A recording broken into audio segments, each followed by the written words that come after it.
Hi, everyone. Ryan Ballinger here. Great to have you with us for this podcast. Mike Yagley is our guest. He is the VP for Revelyst for their sports unit in innovation and technology. And you may not know Revelyst, but you know many of their brands, including Foresight Sports and Bushnell Golf. So, Mike, thanks for being here. Thanks for being here with us. We've known each other a little over the years, had some interactions back when you were with Cobra Golf. You've been with Callaway Golf. You helped launch their golf ball division. You're an engineer at heart, though. You work for Boeing. I mean, you've kind of done a little bit of everything in this kind of performance world of high-end engineering. So what brought you to Revelyst and what attracted you to this role? Well, number one, thank you, Ryan, for having me on. Number two, to answer that question, it goes back to my first, literally could have been the first couple months at Callaway Golf. And when we were developing what was going to be, honestly, like a Pro V1 before there was a Pro V1, it was a Callaway Rule 35. Yep. We needed very accurate tools for measuring club coming in, but then from a golf ball world standpoint, is really like most important, the golf ball going out. And we were working with a company called Wintris Engineering that was helping develop the Callaway Performance Analysis System. And it was a camera-based system that was very accurate, very consistent, and it was measuring those things I just described: club coming in, ball going out. And we had to measure things to within I'll say 1/10 of what a human would ever perceive, so that as we're engineering things and designing things, we knew that if we were affecting a change, like in the ball compression or cover thickness or the chemical composition of any of the components of the golf ball, we could accurately tell what was happening to the speed and to the spin, launch angle, right? And then eventually also aerodynamics and flight characteristics. So Wintris was developing that system with Callaway. And I was fascinated with the technology and how accurate it was.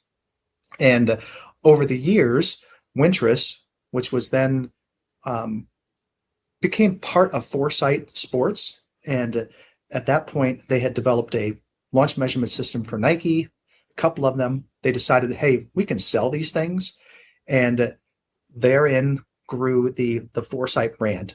And they went from GC2 to GC Quad, back down to GC3, launch monitors on the ceiling with the Falcon and with the GC Hawk, and built a nice little empire around being the benchmark of measurement.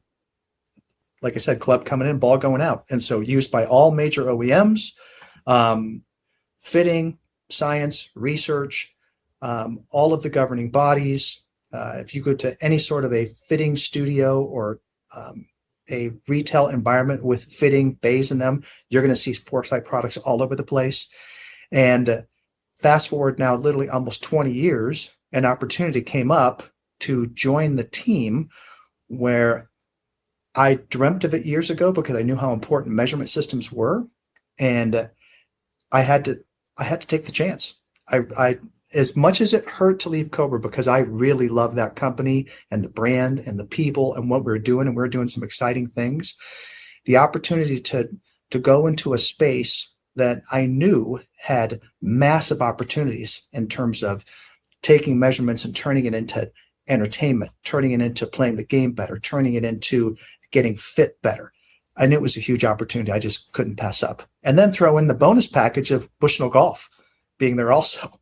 So now you've got the measurement systems that can tell you what's going on. And then on course, you've got very accurate devices that are tell you, okay, what you have to do or maybe what you just did. Like I said, I just couldn't pass up the chance.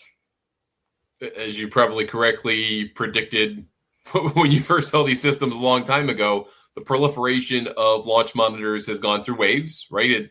It went kind of into the professional world, certainly from the OEM measurement perspective to a measurement perspective for fitters. And now it's practically been democratized to anyone who really wants some version of a launch monitor that's available to them, whether that's just to get their numbers, whether that's to get their data right, or whether that's to have some kind of simulator space in their home. I just didn't install a simulator space in my own garage. I use the Circle B from Bushnell, the Launch Pro, as my launch monitor that I use in this space. So I'm one of those people myself. Yeah. How did it happen kind of how you thought it would? And how has a company like Foresight responded to that mass proliferation, that mass desire now of golfers to have that kind of equipment in their own space?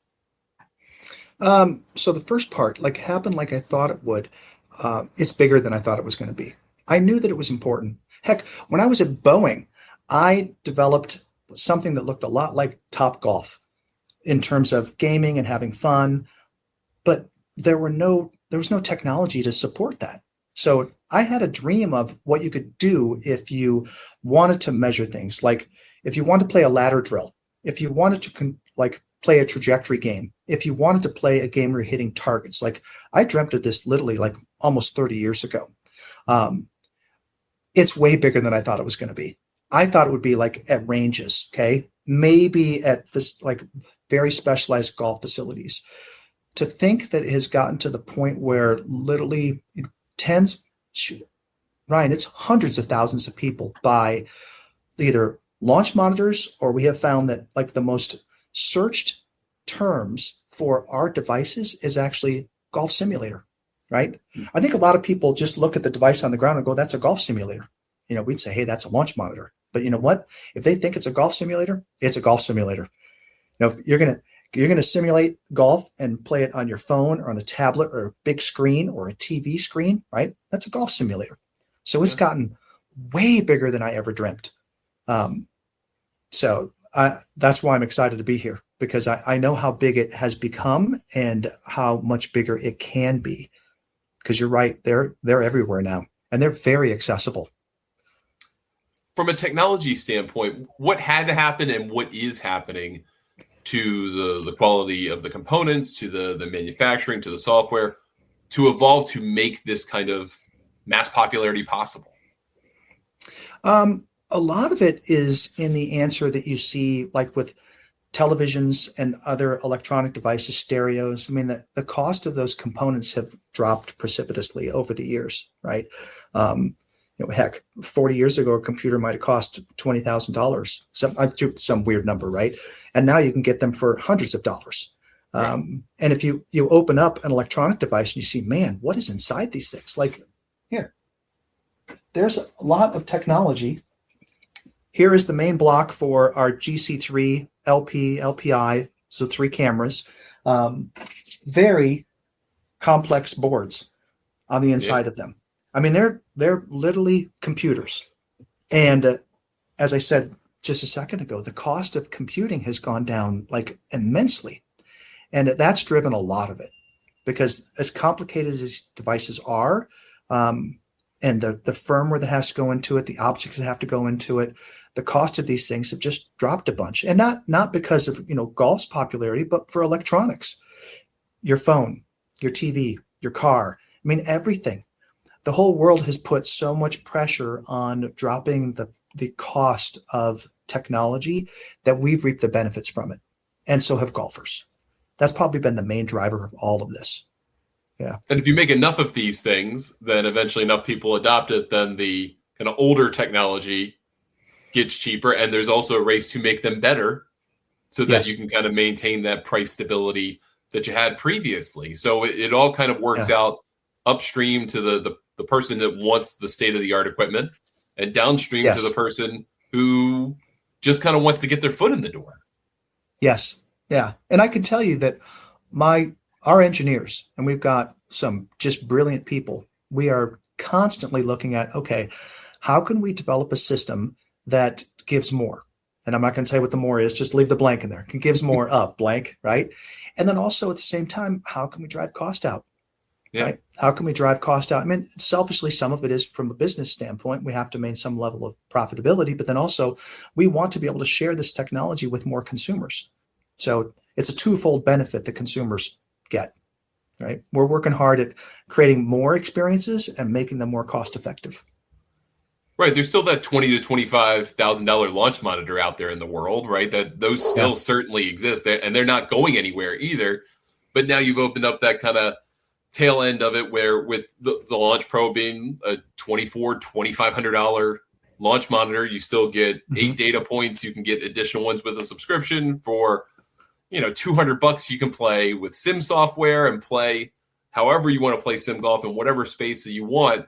That democratization is only going to be a good thing in the long haul, not only for the brands that are Revelyst, but just kind of for golf in general. Yes. That goes back to the question you asked earlier, like the dream, right? This far exceeds the dream I had years ago. And you're right. It has been democratized. It's affordable. People can do it, right? I don't care if it's in your garage. My wife has literally said we could put a simulator in the living room. And I personally think that's a trap, right? Like, do you really mean I can put it in the living room? It is a trap. Yeah. Oh, yeah. Yeah. Mm-hmm. But that I think that makes, and I know there's been a lot of talk over the last really 6 years, kind of post-COVID, so to speak, post-reopening of COVID, how much golf has grown and it's stuck. And that's been great. I think we don't talk enough about how launch monitors and indoor simulation devices like that can keep people involved in the game, even at a time where people have gone back to the office in some degrees. They're busier. They might not have as much money in their wallet, but they can do this activity, whether that's at home or in a simulator club, pretty easily and without having to necessarily spend as much time doing it. Yeah, that's huge because you just mentioned like the pressures of life and everything going on, right? I've got a couple of kids and my daughter's in dance, my son's in baseball and football, right? That takes up a lot of time, and I love doing all of that with them, right? But now I could squeeze in a really good practice session, or I could play a couple holes in a fraction of the time that it would take to get in the car, drive to the golf course or the range, right? Do what I want to do at those facilities and then get back home, right? I just go to the garage. I can go out in the backyard, right? I just take, in 20 minutes, I can get a lot of good, either, like I said, practice, entertainment, whatever it is I'm trying to do. That's huge for golfers. Yeah. It really, since we've put this space in the garage, it has warmed my heart when my kids will come up to me and go, "Hey, can I go hit golf balls in the garage on the simulator?" Oh, yeah. It just makes me so happy. It's accessible for them. It keeps them interested in it, and it doesn't feel like you have to make a special trip just for them to go hit golf balls and maybe be bored in 10 minutes. They can be bored in 10 minutes in the garage, but they're still hitting golf balls. Yeah. They're being involved. Yeah. Isn't that so? I think back to like how I grew up, right? And I was fortunate enough that we had a membership at a semi-private golf course in Iowa that was literally $350 for the year for the family. And golf was a huge part of my family, massive.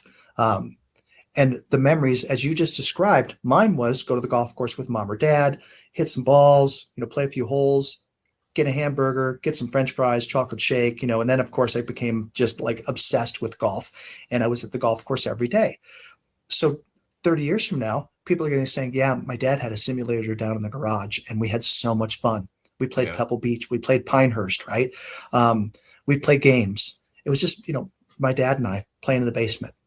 So it's interesting how it's shifted, and those are the memories kids are going to have, and they will become, if they want to, avid golfers because hey, they got to play with mom or dad in the basement, and it was fun.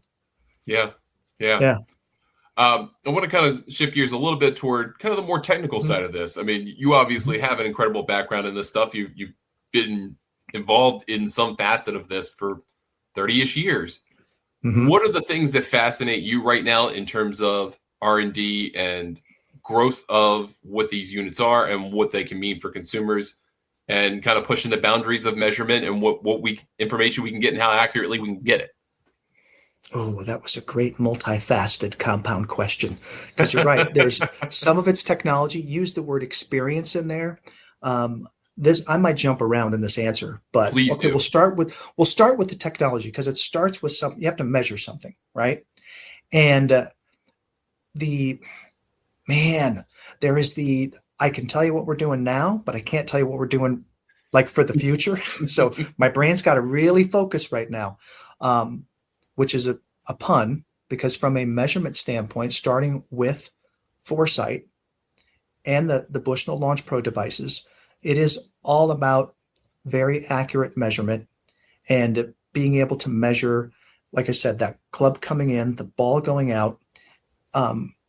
We measure an awful lot of things right now in terms of, like, start with the club, the speed, of course, which is always very interesting, attack angle, path, face to path, hit location, closure rate, all these things that we're just now, like in not just in our world, but like in the entire golf world, starting to truly understand how those things, pun intended, impact how the ball flies and where it goes, and ultimately, like how much.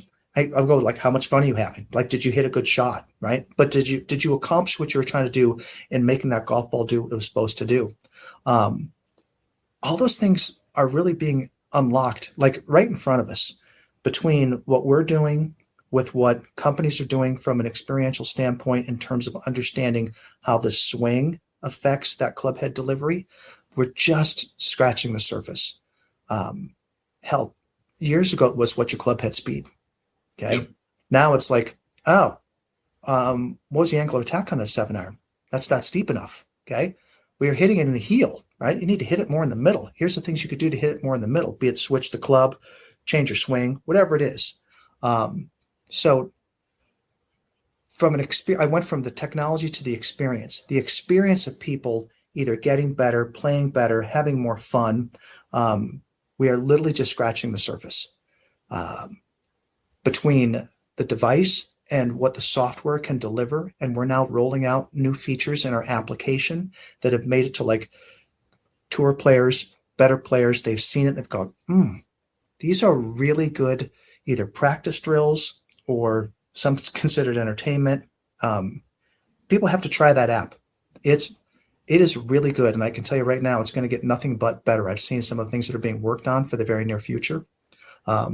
So back to, let's just talk the tech. Stuff that I'm most excited about would be some things that I can't quite share yet. We, like I said, we're measuring a lot of stuff with the club. We're going to be able to measure even more, and we're going to make it simpler and easier to use. It already is really simple to use. Put a couple markers on the club, and within a few minutes, you will understand why it is you're hitting the shot the way you're hitting it. And to me, that's one of the fundamental things that we provide, being the benchmark of measurement. We do a really good job of measuring the ball, where the ball's going. Okay. Between speed, spin, launch angle, spin axis, tilt, we know where that ball's going to go. Being able to tell you how you delivered that club is the why that it went where it went. So now you provide insights for players if they care. Some just want to hit a shot, just like where'd it go? That was fun, right? Sure. But being able to provide the answers as to why the shot went where it went it unlocks so much. And that's why I said earlier, you've got OEMs using us. So golf club and golf ball equipment manufacturers, research institutions, the governing bodies, they're all using our devices because they are the benchmark of reality. So that's the launch monitor side of it. Okay. Yeah. Really accurate measurement and unlocking the mysteries of why the ball went where it went will be huge. And that's just going to continue. It's already massive, and it's going to get better and better. So then let's go on course with Bushnell. Okay. We've been around since the 90s. Actually, Bushnell started in like 1948 with David Bushnell, and he was doing optical devices, scopes, right? And eventually it's like, let's get into golf. And that unlocked a massive amount of the mysteries of, okay, how far am I from the pin? And being able to use a laser rangefinder that's less than, and plus or minus 1 yard. So now, like beyond a shadow of a doubt, I am 197 yards from the pin. That's a huge deal. So that's why we are literally number one on tour with like 97.8% market share with caddies on tour, because our devices are just that good.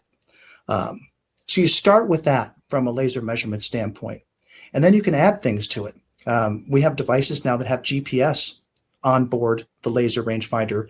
Go to the golf course, shoot the pin, and there is front, middle, back. Okay, so now it's like, oh, I know that I have to carry that bunker to get to the front edge of the green, right? It's 173.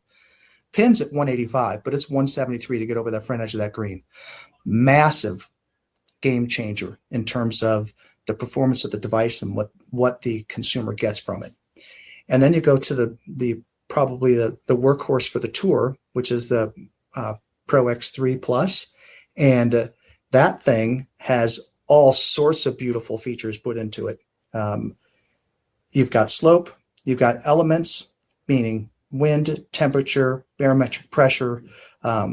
Again, just like the measurement devices, the launch monitors, it's a little miniature computer, and it's giving you so much information. You keep going with Bushnell, and you get into speakers like our Wingman HD. Now you've got something that can play really good music, and it's got a very large screen on it that gives you the whole layout and gives you the front, middle, back, gives you distances to obstacles, be it bunkers or water hazards. So now you've got this like integrated ecosystem, which between the Bushnell app, your laser rangefinder, your speaker, you have a true integrated system that you don't need anything else on the golf course.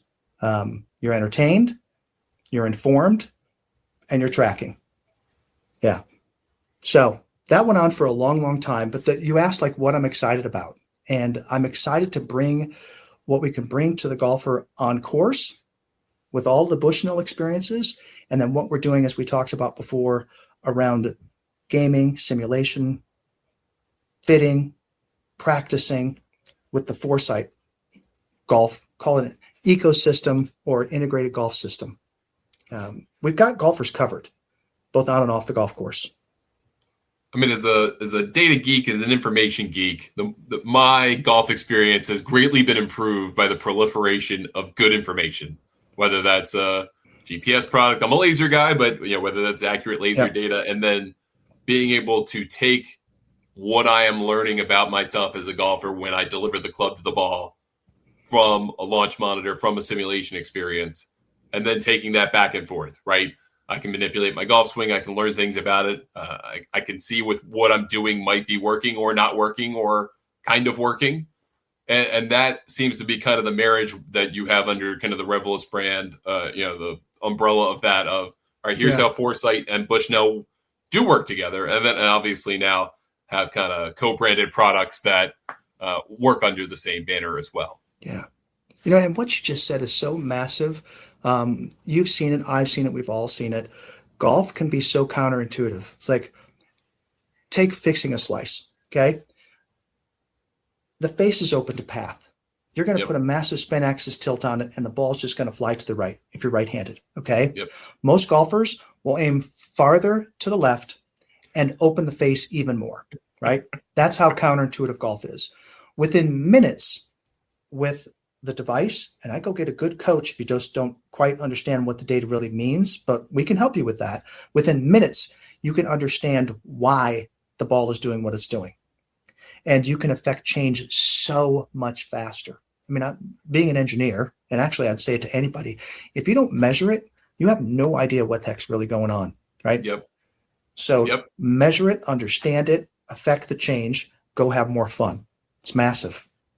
Yeah, it's amazing. And the part you were talking about earlier about getting better measurement of the club delivery, what actually is happening at the moment of impact. A half second before impact, all of that stuff. That we're just the beginning of that. Getting that information that instead of being coached on guesswork and what the eye can observe, being coached on what's really happening and what we can't see, but we can measure. That's going and getting millions and millions of swings of people doing that in different ways is going to get us to a better answer of how to play this game. Yeah. And for the people who just, they heard you say millions and millions and they went, oh my God, that's overwhelming, right? Our job is to take it and distill it into something that you can understand quickly, right? And with the advent of AI, that's going to help a bunch, right? Being able to take those millions and millions of data points and saying, okay, Frank, here's what you're doing, and here's what we recommend for you. it's kind of there now, but it's really coming. I mean, that that will be yet another seismic shift in how people play the game, can get better at the game, make advances in equipment, be it the guys who are designing it or us who are playing with them. It's just going to get better and better.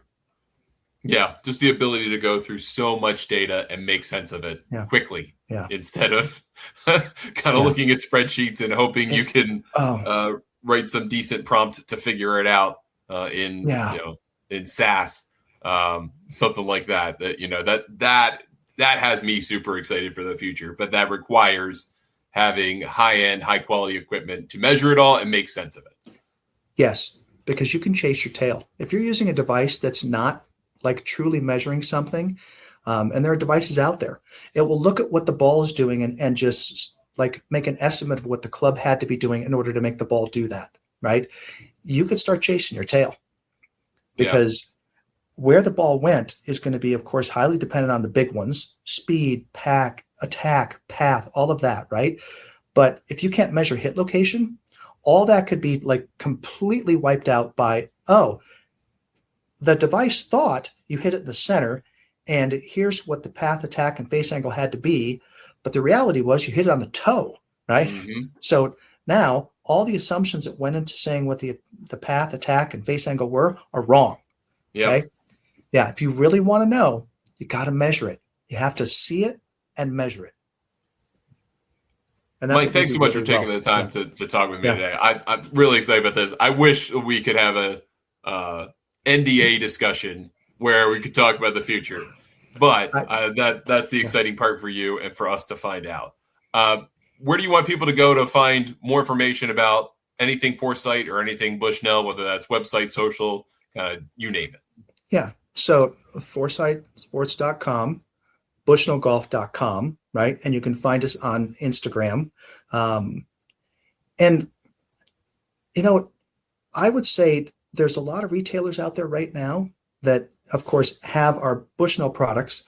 But for the people who, when they walk into a fitting environment and they see, and this is just the front of it, okay, they see this device sitting on the ground, that is a Foresight launch monitor, okay? And you've got 4 cameras on this quad or quad max that are like what I just described, doing a really good job of measuring that ball coming in. I'm sorry, the club coming in and the ball going out. Talk to the fitter. Like literally go talk to him and find out, okay, what's this thing really doing? Show me how this is working. They're very magical devices, and they can provide so much information, like I said, for grinding, for practicing, for fun, and of course, if you're in a retail environment, for fitting.